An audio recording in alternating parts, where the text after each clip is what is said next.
사람을 겉모습으로만 판단한다는 것이 얼마나 위험한 일인지 아십니까? 오늘 이야기에는 마을 사람 전부가 바보라고 수군거리던 새색시가 있습니다. 작고 마른 체구에 말도 느리고 걸음도 굼뜨고 눈은 항상 멍하니 허공을 보는 아가씨였습니다.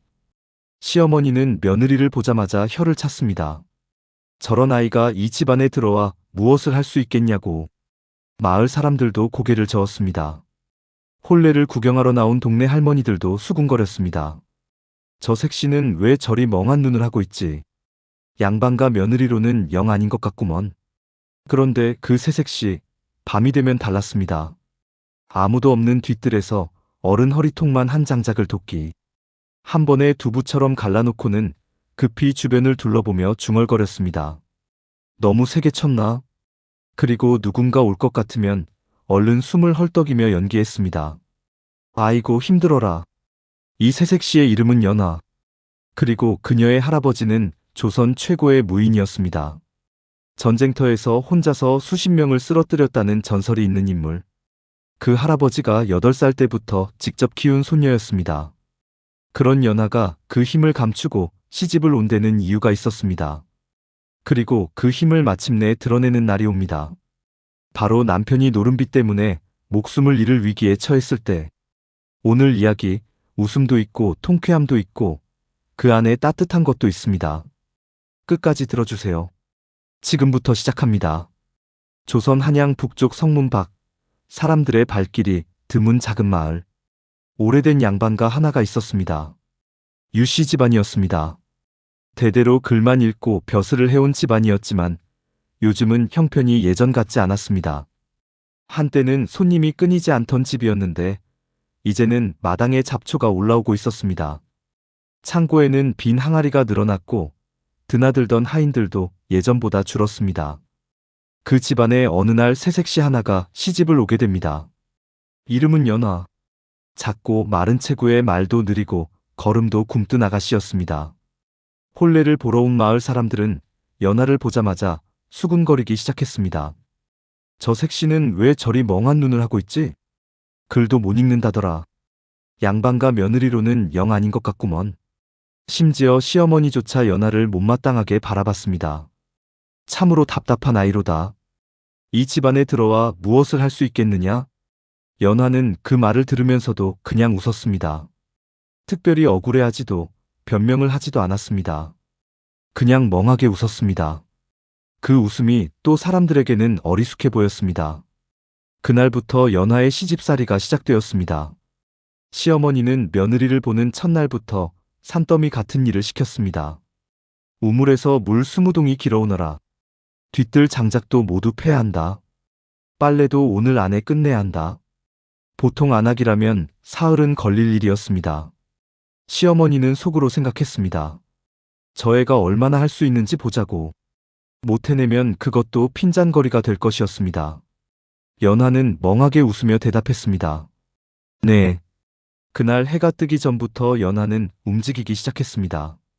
연화가 물동이를 들면 마치 빈 항아리처럼 가벼워 보였습니다. 2동이씩 양손에 들고 걸었습니다.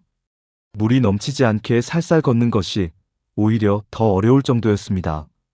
그러나 그 모습은 아무도 보지 못했습니다. 연화는 항상 사람들이 없는 틈에만 움직였기 때문입니다. 뒤뜰에는 산더미처럼 쌓인 장작더미가 있었습니다. 장정 둘이 달라붙어 한나절을 잡아야 할 양이었습니다. 연화는 도끼를 들고 나무를 바라보며 작게 중얼거렸습니다. 이 정도는 몸도 안 풀리는데? 그리고 도끼를 한번 내리쳤습니다. 쾅! 어른 허리통만 한 장작이 두부처럼 갈라졌습니다. 나무가 쪼개지는 소리가 아니었습니다. 나무가 단번에 2조각 나버리는 소리였습니다. 연화는 고개를 갸웃했습니다. 너무 세게 쳤나? 다음 나무는 조금 살살 쳤습니다. 그래도 단번에 갈라졌습니다. 그 다음도. 연화의 손은 멈추지 않았습니다. 차곡차곡 쌓아두는 속도가 보통 사람의 서너 배는 됐습니다. 그러다 발소리가 들렸습니다. 연화는 번개같이 도끼를 내려놓고 숨을 헐떡이기 시작했습니다.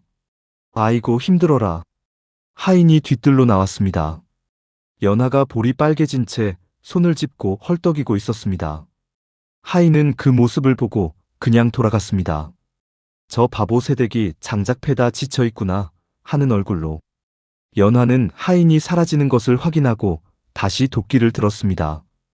그 아침 장작은 해가 뜨기 전에 다 패져 있었습니다. 저녁이 되어 시어머니가 확인하러 나왔습니다. 물 20동이도 채워져 있었습니다. 장작도 반듯하게 쌓여 있었습니다. 빨래도 다 되어 있었습니다. 시어머니는 연화를 불렀습니다. 오늘 일을 다 끝냈느냐? 연화는 고개를 끄덕이며 멍하게 웃었습니다. 시어머니는 한참 며느리를 바라보다 고개를 저었습니다. 참으로 알 수 없는 며느리로다. 연화의 할아버지는 조선 최고의 무인이었습니다. 전쟁터에서 혼자서 수십 명을 쓰러뜨렸다는 전설이 있는 인물이었습니다. 나라에서도 이름을 알고 있었습니다. 그 무용이 워낙 대단해서 한때는 두려움의 대상이기도 했습니다. 전쟁이 끝난 뒤에도 사람들은 그를 쉽게 가까이 하지 않았습니다. 그 이름 석자만으로 방 안 분위기가 달라진다는 말이 있을 정도였습니다. 그런 할아버지가 어린 연화를 직접 키웠습니다. 부모를 일찍 여의고 할아버지 손에 자란 연화는 어릴 때부터 할아버지에게 훈련을 받았습니다. 몸을 단련하는 법, 힘을 조절하는 법, 상대의 급소를 찾는 법. 할아버지는 남자아이에게 가르치듯 가르쳤습니다. 아니, 그보다 더 엄하게 가르쳤습니다. 연화가 8살이 되던 날이었습니다. 할아버지는 연화를 불러 앉혔습니다. 너는 힘이 너무 강하다. 연화는 고개를 끄덕였습니다. 자신이 또래 아이들과 다르다는 것을 이미 알고 있었습니다. 같이 놀다가 손을 잡으면 아이들이 아파했습니다. 장난으로 밀었을 뿐인데 쓰러지는 경우도 있었습니다.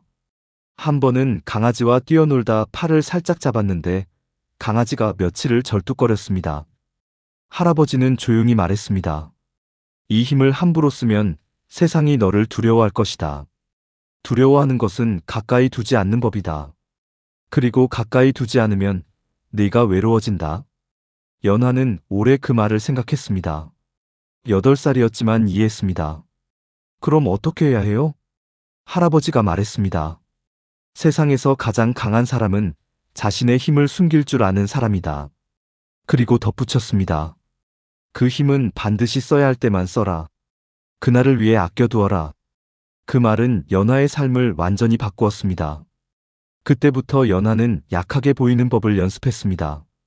힘을 빼고 걷는 법, 무거운 것을 들 때 힘겨운 표정을 짓는 법, 말을 느리게 하는 법, 타고난 능력을 숨기는 것이 또 다른 훈련이 됐습니다.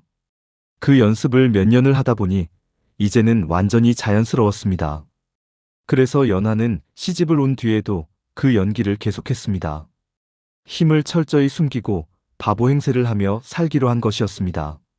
할아버지의 말대로 연화에게는 단 한 가지 걱정이 있었습니다. 바로 남편 도윤이었습니다. 도윤은 늘 말했습니다. 과거 시험 준비 때문에 바쁘다. 서당에서 밤늦게까지 공부한다.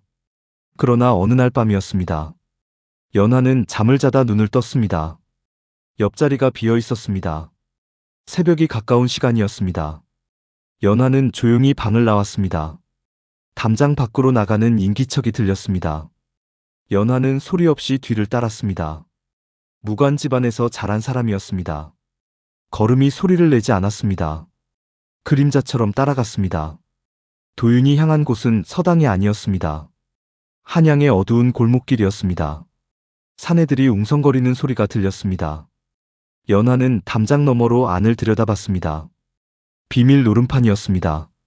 사내들이 둘러앉아 패를 잡고 있었습니다. 엽전이 쌓여 있었습니다. 도윤도 그 안에 있었습니다. 얼굴이 달아올라 있었습니다. 오늘이 처음이 아닌 사람의 눈이었습니다. 패를 쥔 손이 떨리고 있었습니다. 이기고 싶어서가 아니라 멈추지 못해서 떨리는 손이었습니다. 연화는 그 자리에서 조용히 한숨을 쉬었습니다. 아이고. 그러고는 발소리 없이 집으로 돌아왔습니다. 이불을 덮고 누웠습니다. 눈은 천장을 향해 있었습니다. 그리고 조용히 중얼거렸습니다. 서방님, 일을 어디까지 만드시려고. 도윤은 이미 노름에 깊이 빠져 있었습니다. 처음에는 장난이었습니다. 친구들이 끌어들였고 처음 한 번은 땄습니다. 그 맛이 문제였습니다. 한 번 더 하다가 돌아오지 못하는 곳까지 왔습니다. 처음엔 자신의 옷가지를 팔았습니다. 그 다음엔 문방구를 팔았습니다. 집안의 귀한 도자기가 사라졌습니다. 선대에서 내려오던 병풍도 없어졌습니다. 무엇이 사라졌는지 시어머니가 물으면 도윤은 매번 엉뚱한 이유를 댔습니다. 고쳐야 해서 맡겼다. 잠깐 빌려줬다. 도둑이 들었나 보다. 그러나 그것도 한계가 있었습니다. 집안에 팔 것이 더 이상 없어졌을 때 도윤은 결국 무서운 각서를 쓰게 됩니다. 사흘 안에 돈을 갚지 못하면 오른손을 내놓겠다. 손이었습니다. 글 쓰는 손. 도윤에게 오른손이 없다면 과거 시험도, 벼슬도, 모든 것이 끝나는 것이었습니다. 도윤 자신도 그 각서에 도장을 찍는 손이 떨렸습니다. 그러나 그 순간을 모면하기 위해 찍고 말았습니다. 도윤은 완전히 절망했습니다. 그날 밤 도윤은 연하에게 조심스럽게 물었습니다. 만약 집안이 망하면 어찌할 것이오? 연하는 잠시 눈을 깜빡이다가 해맑게 웃었습니다. 저는 친정으로 도망갈 거예요. 도윤은 그 말을 듣고 더 깊이 절망했습니다. 저 아내도 기댈 수 없구나. 아무것도 모르는 사람이구나. 이 집안이 정말 끝나는구나. 그러나 연하는 이불을 덮으며 속으로 중얼거렸습니다. 아이고 서방님. 일을 참 크게 만드셨네. 그리고 눈을 감기 전에 조용히 생각했습니다. 할아버지가 말씀하셨던 것을. 그 힘은 반드시 써야 할 때만 써라. 그날을 위해 아껴두어라. 사흘 뒤가 바로 그날이었습니다. 사흘 뒤. 밤이 깊은 시간이었습니다. 집안이 조용했습니다. 시어머니는 잠든 지 오래였고 하인들도 모두 잠자리에 들어 있었습니다. 그때 담장이 거칠게 흔들렸습니다.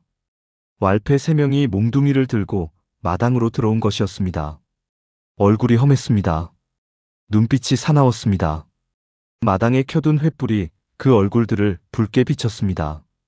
돈 갚을 시간이다. 목소리가 밤 공기를 갈랐습니다. 도윤이 마당으로 나왔습니다. 얼굴이 새하얗게 질려 있었습니다. 다리가 보이게 떨렸습니다. 조금만 더 기다려달라. 왈패가 비웃었습니다. 기다리는 건 없어. 못 갚으면 각서대로다. 몽둥이가 들려졌습니다. 그때였습니다. 부엌 문이 살짝 열렸습니다. 연하였습니다. 잠이 안 왔는지 부엌에 있었던 것처럼 보였습니다. 눈을 비비며 나왔습니다. 작고 마른 체구의 여인이 멍한 눈으로 마당을 두리번거렸습니다. 왈패들이 연하를 보았습니다.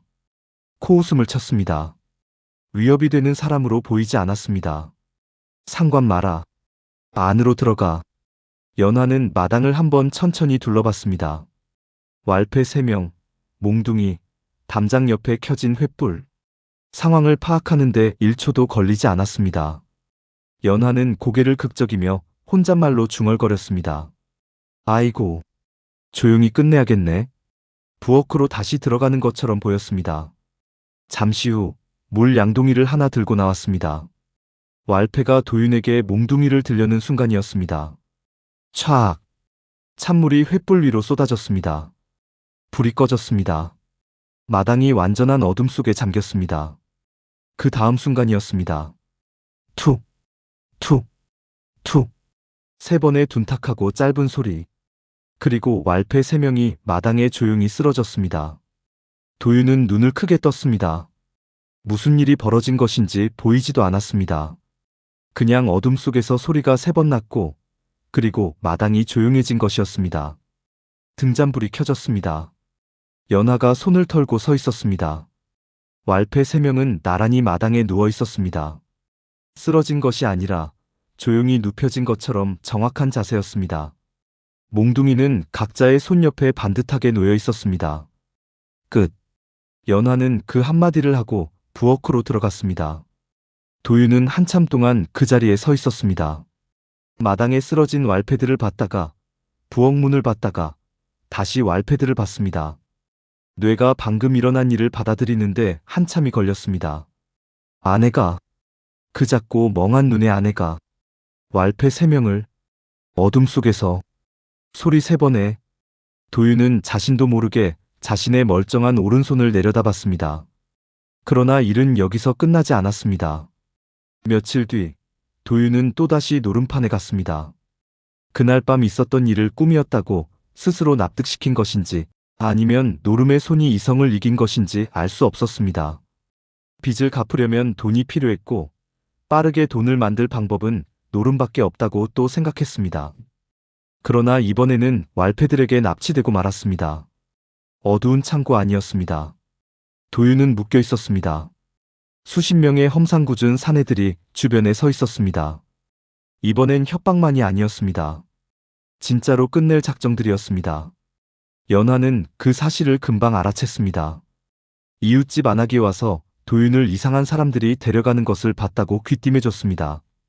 연화는 그 말을 듣고 잠시 생각했습니다.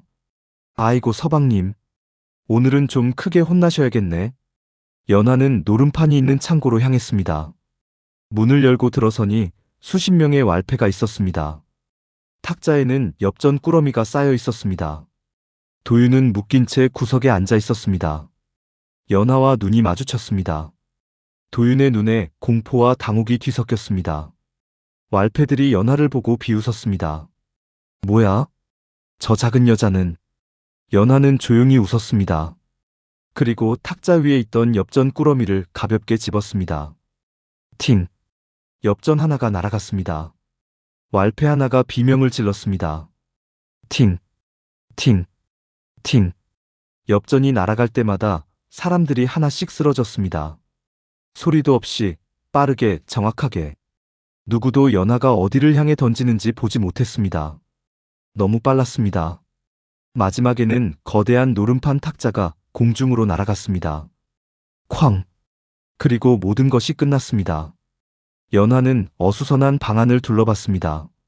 쓰러진 사람들, 뒤집어진 탁자, 바닥에 흩어진 엽전들, 그리고 구석에 묶인 채 벌린 입을 다물지 못하고 있는 도윤을 봤습니다. 연화는 다가가서 밧줄을 풀었습니다. 연화는 밧줄을 풀면서 주변을 둘러봤습니다. 바닥에 떨어진 칼이 하나 있었습니다. 왈패 중 누군가 흘린 것이었습니다.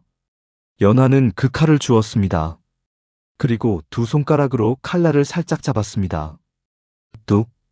칼이 두 동강 났습니다. 도윤은 말을 잃었습니다. 칼이 두 손가락 사이에서 그냥 부러졌습니다. 손가락에 힘을 주는 것 같지도 않았습니다. 연화는 부러진 칼을 바닥에 내려놓으며 밝게 웃었습니다. 서방님, 다시는 노름하지 마세요. 그 말이 부탁이 아니라는 것을 도윤은 알았습니다. 웃고 있는 얼굴이었지만 방금 두 손가락으로 칼을 부러뜨린 사람의 말이었습니다. 도윤은 눈물이 날 정도로 고개를 끄덕였습니다. 집으로 돌아오는 길에 두 사람은 오래 말이 없었습니다. 도윤이 먼저 입을 열었습니다. 당신은 언제부터 그런 사람이었소? 연화는 잠시 생각하다 말했습니다. 8살 때부터요. 왜 숨겼소? 연화는 달을 올려다보다가 말했습니다. 할아버지께서 말씀하셨어요. 세상에서 가장 강한 사람은 자신의 힘을 숨길 줄 아는 사람이라고. 그리고 그 힘은 정말 써야 할 때만 쓰라고요. 도윤은 오래 그 말을 생각했습니다. 자신은 가진 것을 전부 드러내며 살았습니다. 패를 쥐면 흥분했고 빠른 길을 찾았습니다. 인정받고 싶었고 크게 이기고 싶었습니다. 그리고 가진 것을 모두 잃었습니다. 아내는 가진 것을 숨기며 살았습니다. 힘을 숨기고 바보처럼 보이고 묵묵히 살았습니다. 그리고 그 힘을 정말 필요한 순간에 썼습니다. 당신 할아버지는 어떤 분이시오? 연화가 조용히 웃었습니다. 조선 최고의 무인이셨어요. 도윤은 한참 침묵했다가 말했습니다. 그럼 그 양동이 물은? 마당이 좀 어두워야 할 것 같아서요. 도윤은 피식 웃었습니다. 그날 이후 유씨 집안은 완전히 달라졌습니다. 도윤은 매일 새벽부터 일했습니다. 장작도 패고 물도 길었습니다. 과거 공부도 다시 시작했습니다. 노름판에는 얼씬도 하지 않았습니다. 처음에는 옆집 사람들이 고개를 갸웃했습니다. 저 양반댁 서방이 직접 물을 길러 글익던 손으로 장작을 패고 있네. 사람들이 이상하게 보는 것을 도윤도 알았습니다. 그러나 부끄럽지 않았습니다.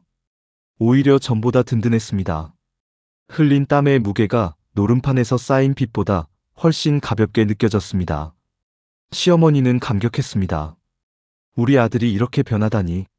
매일 걱정이던 아들이 새벽부터 마당을 쓸고 있었습니다. 시어머니는 그것이 며느리 덕인 것 같다는 생각을 했습니다. 저 답답한 며느리가 어떻게 저 아들을 변하게 만든 것인지 알 수는 없었지만 연화는 대청마루에서 약과를 먹으며 마당을 내려다봤습니다.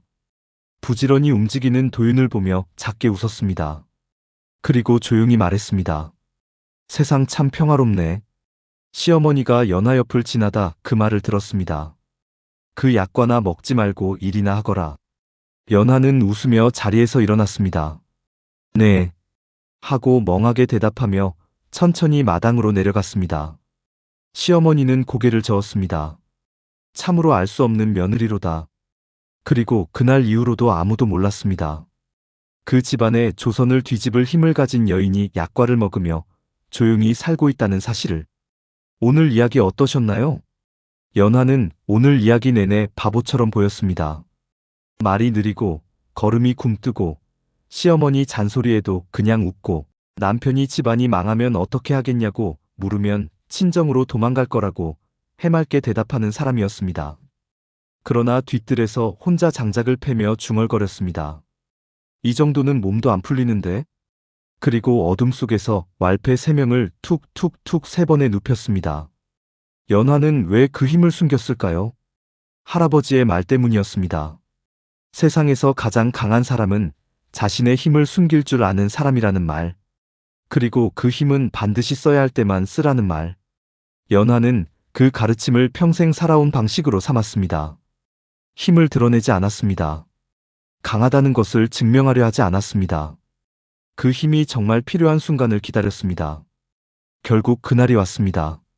남편이 목숨을 잃을 수도 있는 순간에. 그때 연화는 주저하지 않았습니다. 숨겨온 것을 꺼냈습니다. 정확하게 필요한 만큼만. 오늘 이야기가 웃음 속에 담고 있는 것이 하나 있다면 이것입니다. 힘은 드러내는 것보다 다스리는 것이 더 어렵습니다. 연화는 강했습니다. 그러나 그 강함을 자랑하지 않았습니다. 남편 도윤은 가진 것을 모두 드러내며 살았습니다. 빠른 것을 좋아하고 크게 이기고 싶었습니다. 그리고 가진 것을 모두 잃었습니다. 아내는 가진 것을 숨기며 살았습니다. 그리고 그 힘으로 집안을 지켰습니다.